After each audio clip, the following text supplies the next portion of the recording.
எனதருமை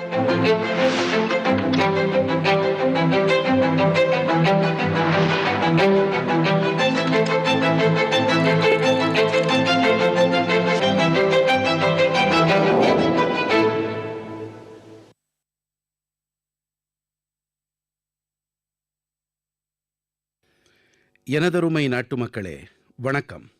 மனதின் குரலுக்கு மீண்டும் உங்களை வரவேற்கிறேன். நவம்பர் மாதம் பல உத்வேகங்களை நமக்கு கொண்டு வந்திருக்கிறது.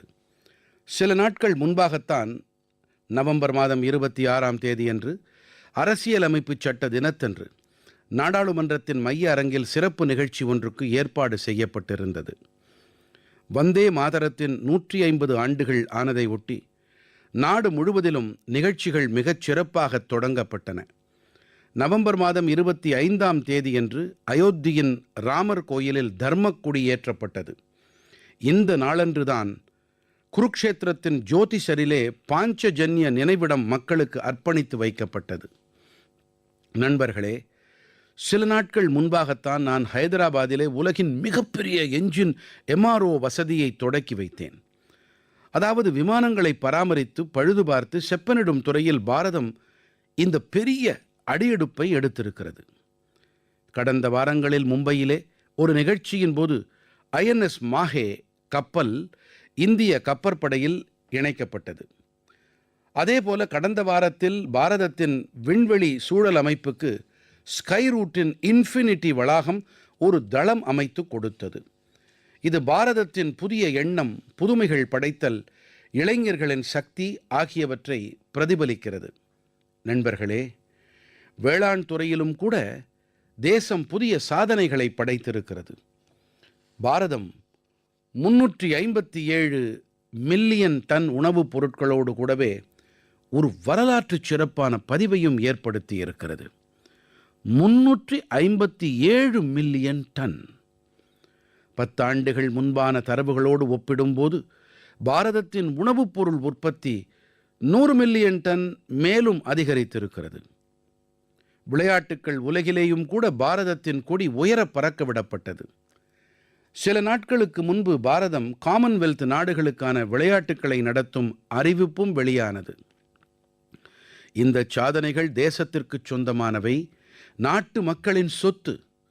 தேச மக்களின் இப்படிப்பட்ட சாதனைகள், மக்களின் சமூக முன்னெடுப்புகள் ஆகியவற்றை அனைவருக்கும் முன்பாக கொண்டு வந்து வைப்பதற்கு மனதின் குரல் என்ற மேடை மிகச்சிறப்பான ஒன்றாகும்.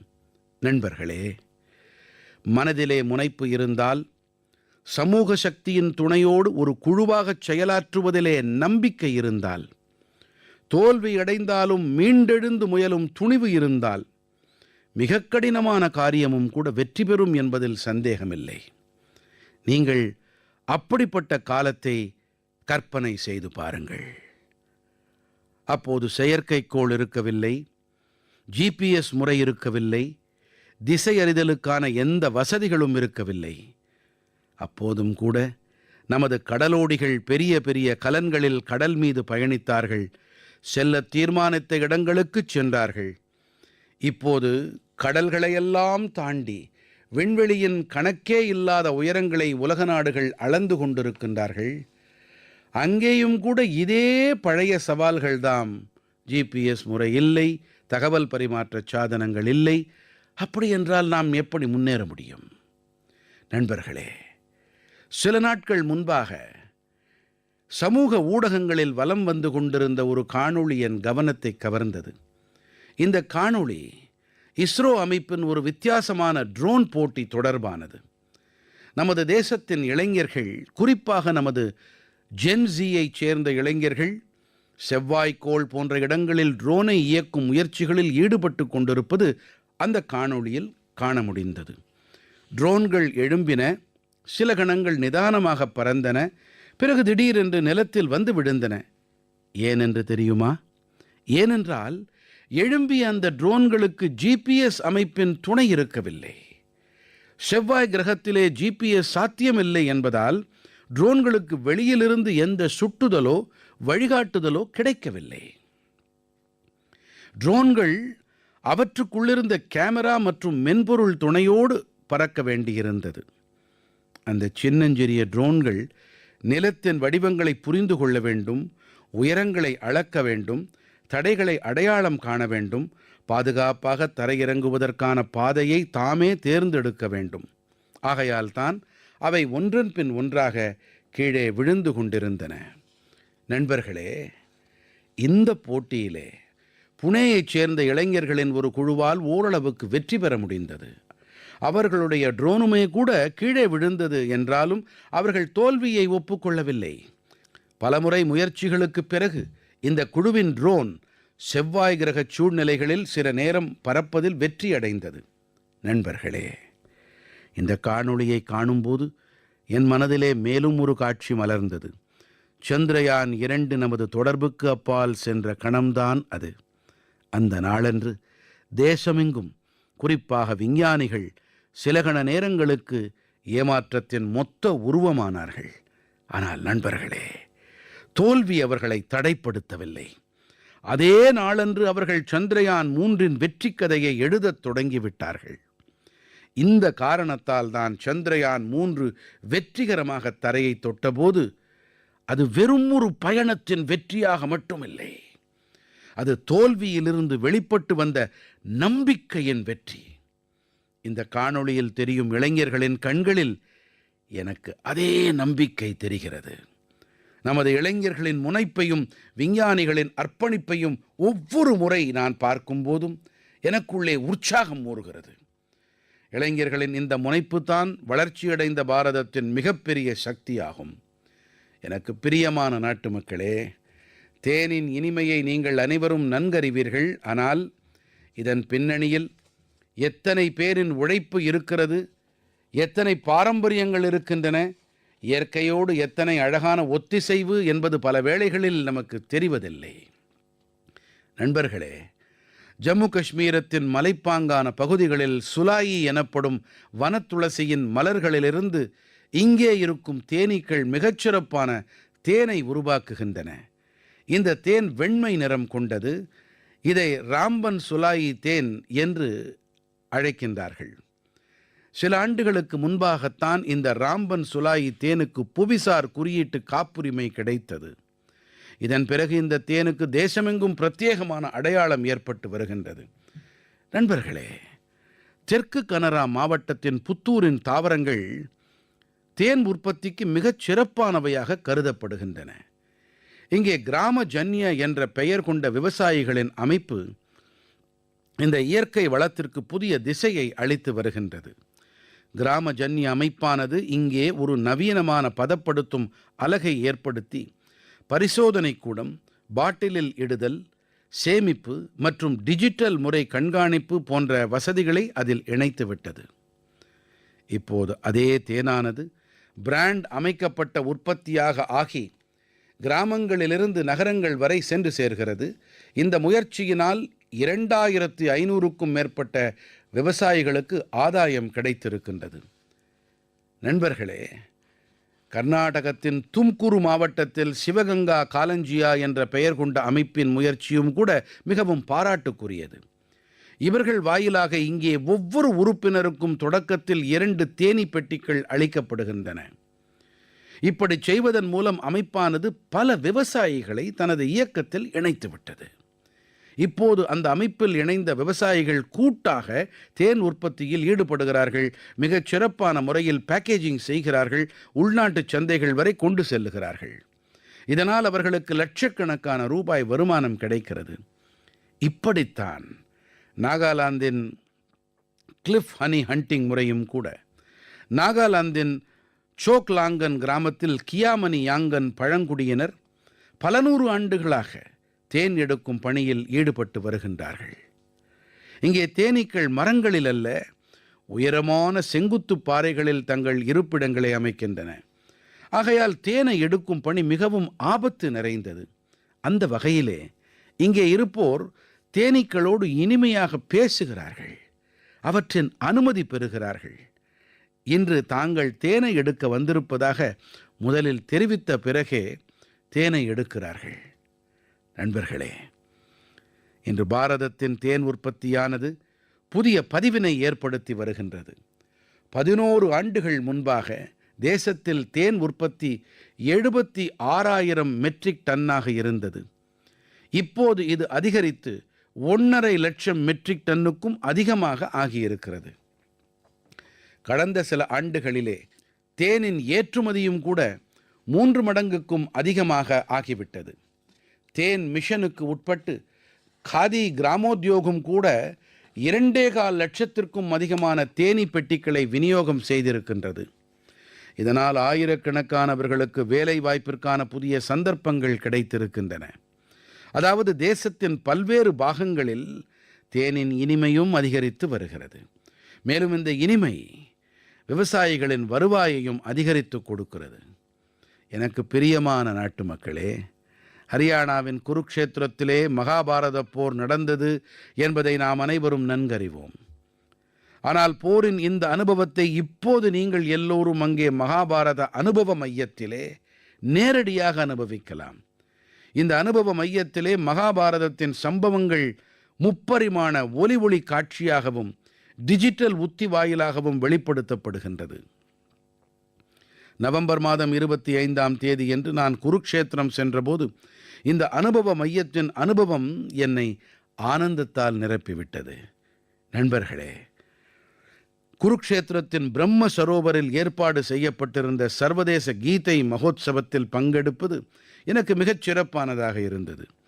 எவ்வாறு உலகெங்கிலும் இருந்தும் புனித நூலான கீதையால் உத்வேகம் அடைந்திருக்கிறார்கள் என்பதை காணும்போது நான் மிகவும் பரவசமடைந்தேன்.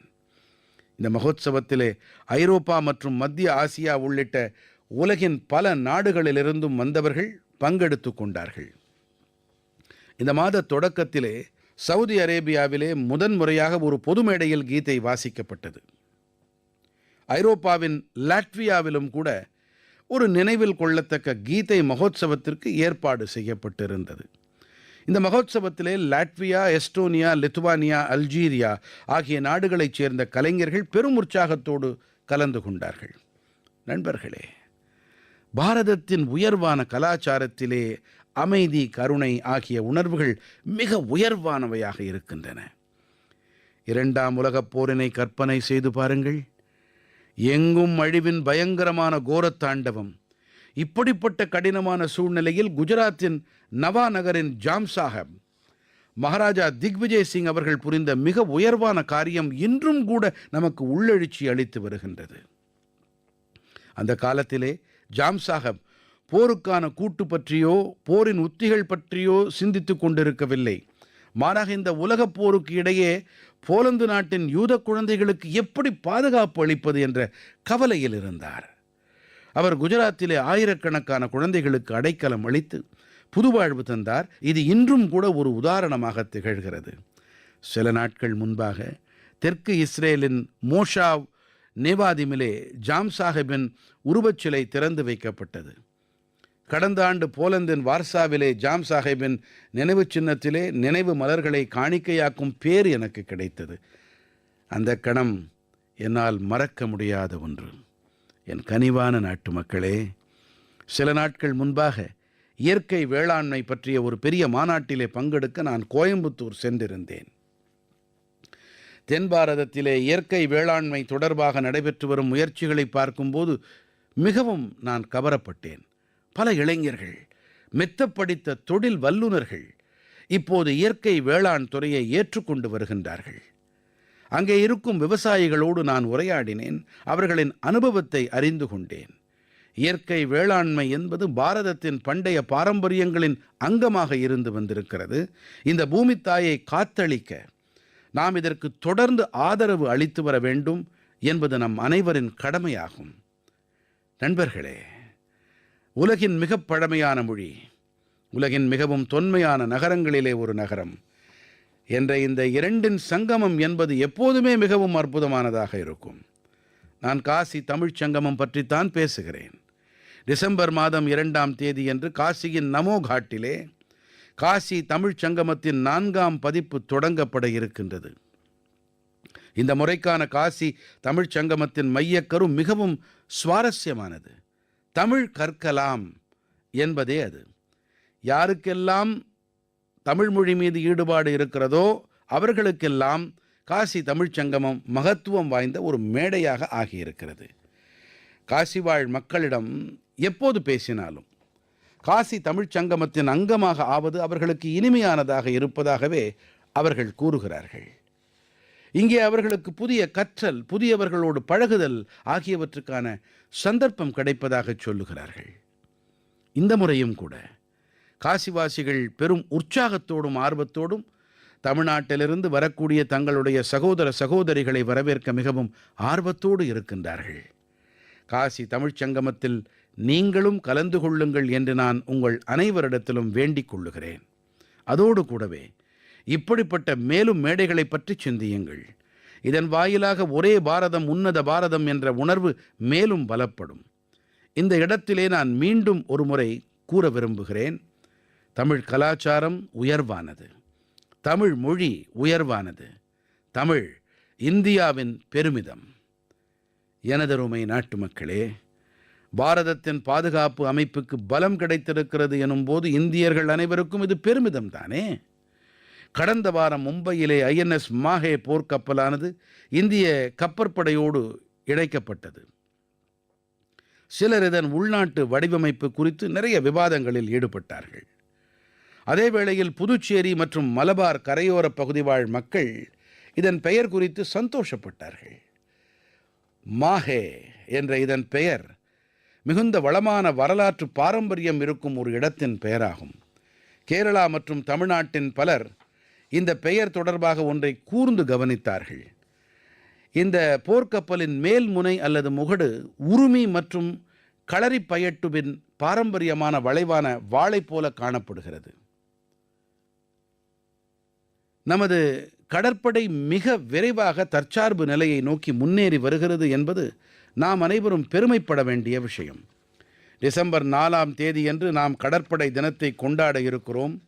இந்த சந்தர்ப்பத்திலே நமது வீரர்களின் அளவில்லா சாகசத்திற்கும் பராக்கிரமத்திற்கும் நாம் கௌரவம் அளிக்க வேண்டும்.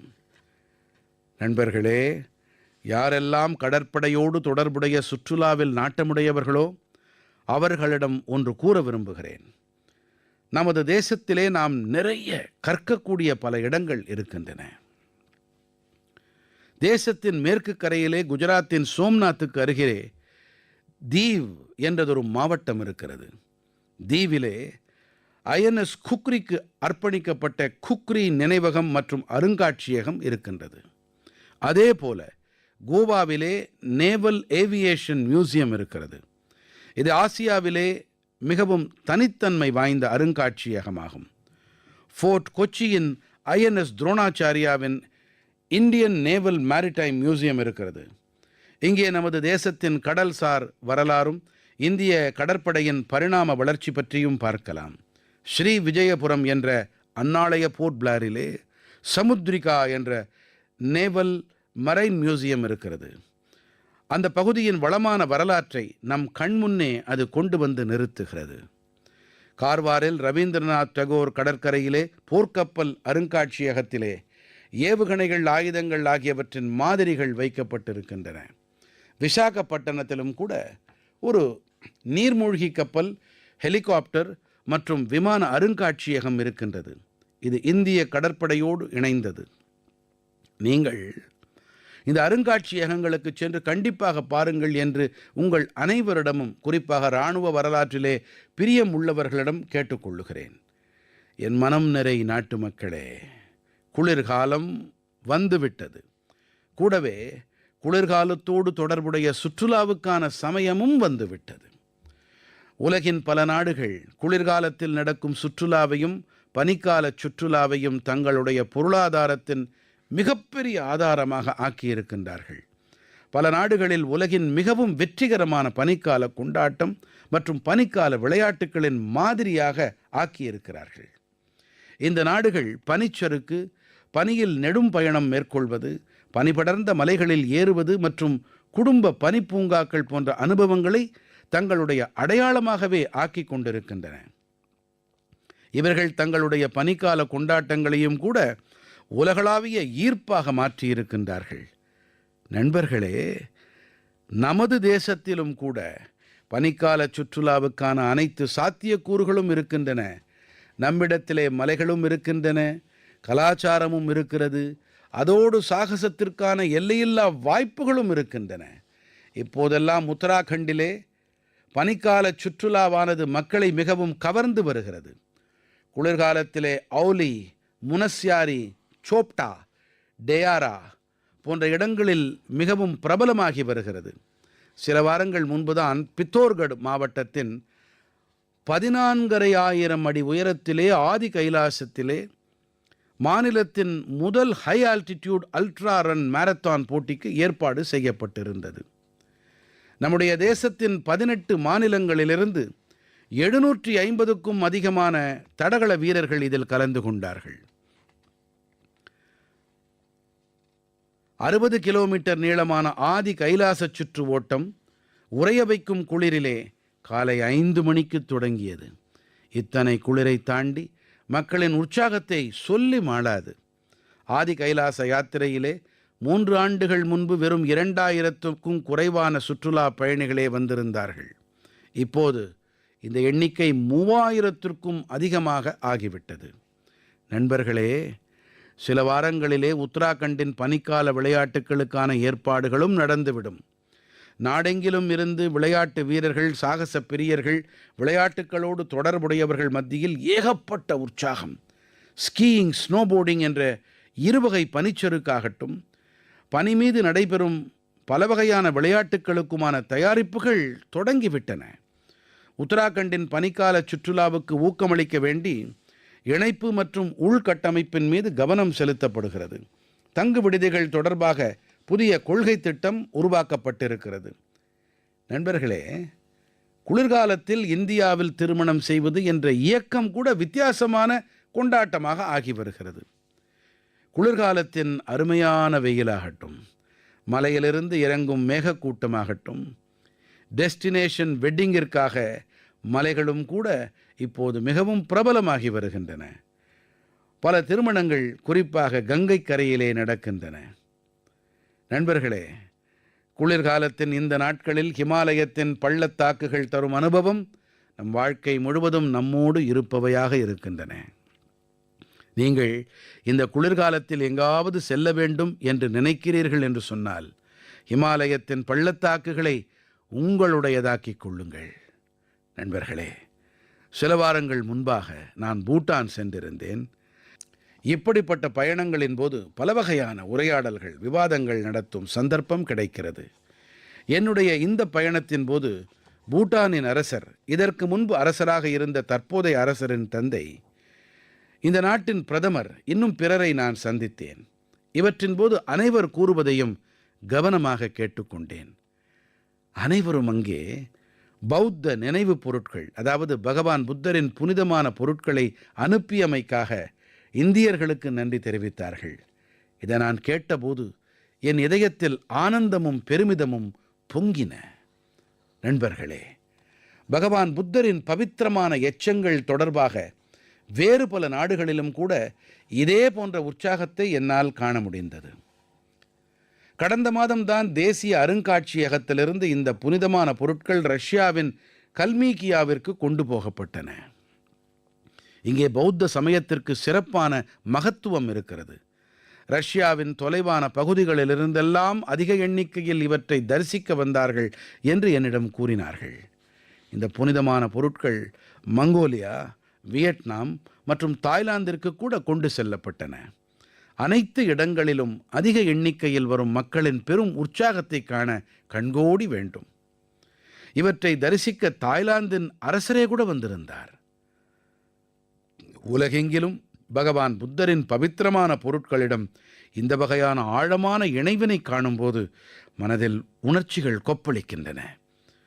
ஒரு விஷயமானது உலகெங்கிலும் இருப்போரை பரஸ்பரம் இணையச் செய்யும் ஒரு சாதனமாக எப்படி ஆகிறது என்பதை நினைக்கும்போது மிகவும் இதமாக இருக்கிறது.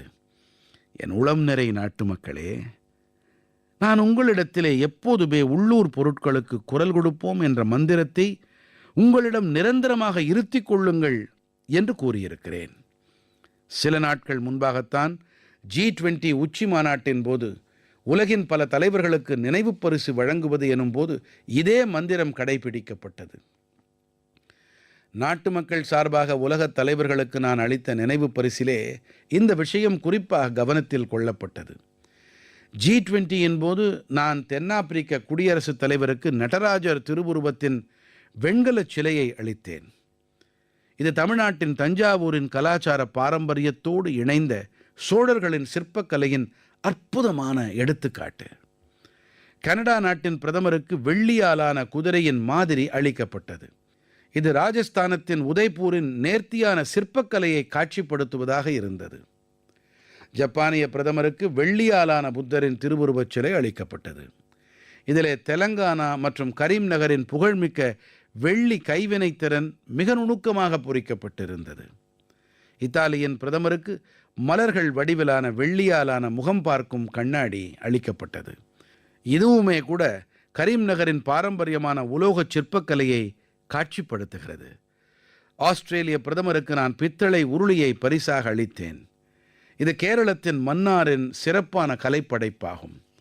பாரத நாட்டின் கைவினைத்திறன், கலை மற்றும் பாரம்பரியம் பற்றி உலகம் அறிந்து கொள்ள வேண்டும் என்பதுதான் என் நோக்கம். மேலும் நமது கைவினைஞர்களின் திறனுக்கு உலகளாவிய மேடை கிடைக்க வேண்டும். நண்பர்களே, உள்ளூர் பொருட்களுக்கு குரல் கொடுப்போம் என்ற உணர்வினை தேசத்தின் கோடிக்கணக்கான மக்கள் இப்போது தங்களுடையதாக்கிக் கொண்டு விட்டார்கள் என்பது எனக்கு மகிழ்ச்சியை அளிக்கிறது.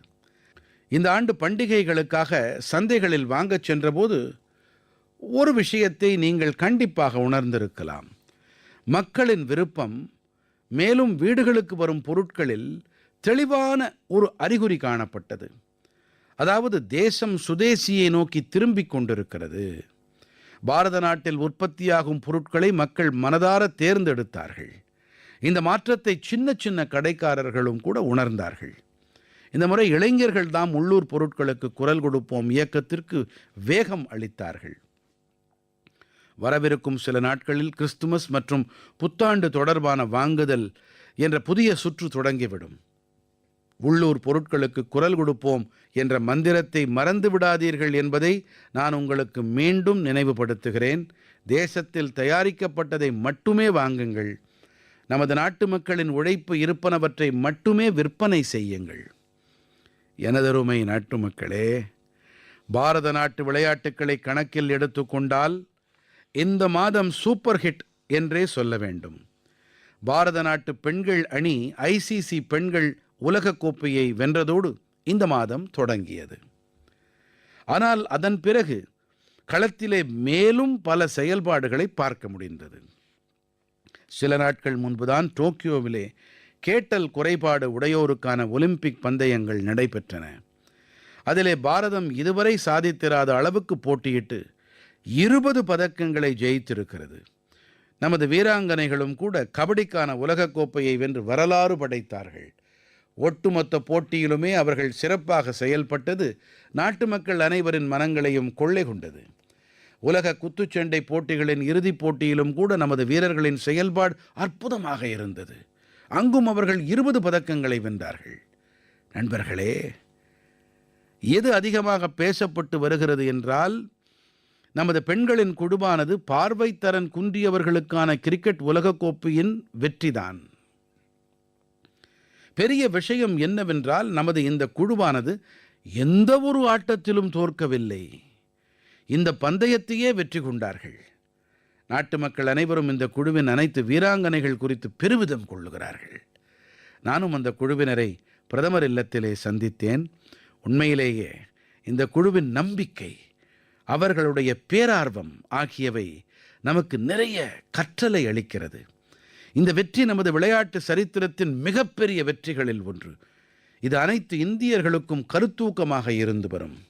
நண்பர்களே, இப்போதெல்லாம் நமது தேசத்திலே என்ட்யூரன்ஸ் ஸ்போர்ட்ஸ், உடலுறுதி விளையாட்டுக்கள் என்ற புதிய விளையாட்டு கலாச்சாரம் கூட விரைவாக உருவாகி வருகிறது. இதன் பொருள் என்னவென்றால், இப்படிப்பட்ட விளையாட்டு செயல்பாடுகள் வாயிலாக உங்களுடைய தாங்கு திறன், அதாவது தாக்குப்பிடிக்கும் தன்மை சோதித்து பார்க்கப்படுகிறது. சில ஆண்டுகள் முன்பு வரை மாரத்தான் மற்றும் பைக்தான் போன்ற சிறப்பான நிகழ்ச்சிகள் எல்லாம் சில குறிப்பானவர்கள் வரை மட்டுமே என்ற வரையறைக்குள் இருந்தன. ஆனால் இப்போது பலதும் மாறிவிட்டது. நாடெங்கிலும் ஒவ்வொரு மாதமும் 1500க்கும் மேற்பட்ட இந்த என்ட்யூரன்ஸ் ஸ்போர்ட்ஸ் உடலுறுதி விளையாட்டுகளுக்கு ஏற்பாடுகள் செய்யப்படுகின்றன. இந்த நிகழ்ச்சிகளில் பங்கெடுக்க வேண்டி தடகள வீரர்கள் தொலைவுகளில் இருந்தெல்லாம் வருகிறார்கள். நண்பர்களே, இந்த உடலுறுதி விளையாட்டுகளுக்கான ஒரு எடுத்துக்காட்டு அயர்ன் மேன் ட்ரையாத்லன். நீங்களே கற்பனை செய்து கொள்ளுங்கள். உங்களிடம் ஒரு நாளைக்கும் குறைவான நேரம் மட்டுமே இருக்கிறது. இந்த காலத்திற்குள்ளாக நீங்கள் 3 வேலைகளை செய்ய வேண்டும். கடலிலே 4 கிலோமீட்டர் வரை நீந்த வேண்டும், 180 கிலோமீட்டர் வரை சைக்கிள் ஓட்ட வேண்டும், சுமார் 42 கிலோமீட்டர் மாரத்தான் ஓட வேண்டும் என்று உங்களிடம் கூறுகிறார்கள் என்று வைத்துக் கொள்வோமே. இது எப்படி சாத்தியம் என்று நீங்கள் எண்ணுவீர்கள். ஆனால் இரும்பையொத்த மன உறுதி படைத்தவர்கள் இதனை வெற்றிகரமாக செய்து முடிக்கிறார்கள். ஆகையால் தான் இதனை அயர்ன் மேன் ட்ரையாத்லன் என்று கூறுகிறார்கள். கோவாவிலே சில நாட்களுக்கு முன்னால் இப்படிப்பட்ட ஒரு நிகழ்ச்சிக்கு ஏற்பாடு செய்யப்பட்டிருந்தது. இப்போதெல்லாம் இதுபோன்ற ஏற்பாடுகளிலும் மக்கள் ஆர்வத்தோடு கலந்து கொள்ளுகிறார்கள். இப்படிப்பட்ட மேலும் பல போட்டிகளும் இருக்கின்றன. இவை நமது இளைய நண்பர்கள் மத்தியில் மிகவும் பிரபலமாக ஆகி வருகின்றன. இப்போதெல்லாம் பலர் fit India Sundays on cycle போன்ற நிகழ்ச்சிகளில் பங்கெடுக்க ஒருங்கிணைகிறார்கள். உடலுறுதிக்கு முதன்மை அளிக்க வல்ல நிகழ்ச்சிகள் இவை. நண்பர்களே, உங்களை ஒவ்வொரு மாதமும் சந்திப்பது என்பது எனக்கு ஒரு புதிய அனுபவமாக இருக்கிறது. உங்களுடைய சம்பவங்கள், உங்களுடைய முயற்சிகள் புதிய புதிய வகைகளில் என்னிடத்தில் உள்ளெழுச்சியை ஏற்படுத்துகின்றன. உங்கள் செய்திகளில் இருக்கும் ஆலோசனைகள், உங்களுடைய அனுபவங்கள், இவற்றோடு கூட பாரதத்தின் பன்முகத்தன்மையையும் இந்த நிகழ்ச்சியில் ஒருங்கிணைக்கும் உத்வேகம் கிடைக்கிறது. நாம் அடுத்த பதிப்பிலே சந்திக்கும் தருணத்தில் 2025ஆம் ஆண்டு நிறைவான கணங்களில் இருப்போம். தேசத்தின் பெரும்பான்மையான பாகங்களில் இப்போது குளிரும் கூட அதிகமாகிக் கொண்டே செல்லும். குளிர்காலத்திலே நீங்கள் உங்களையும் உங்களுடைய குடும்பத்தாரையும் குறிப்பாக கவனித்துக் கொள்ளுங்கள். அடுத்த மாதம் நாம் சில புதிய விஷயங்கள், புதிய நபர்களை பற்றிய விவாதங்களை கண்டிப்பாக நிகழ்த்துவோம். பல நன்றிகள். வணக்கம்.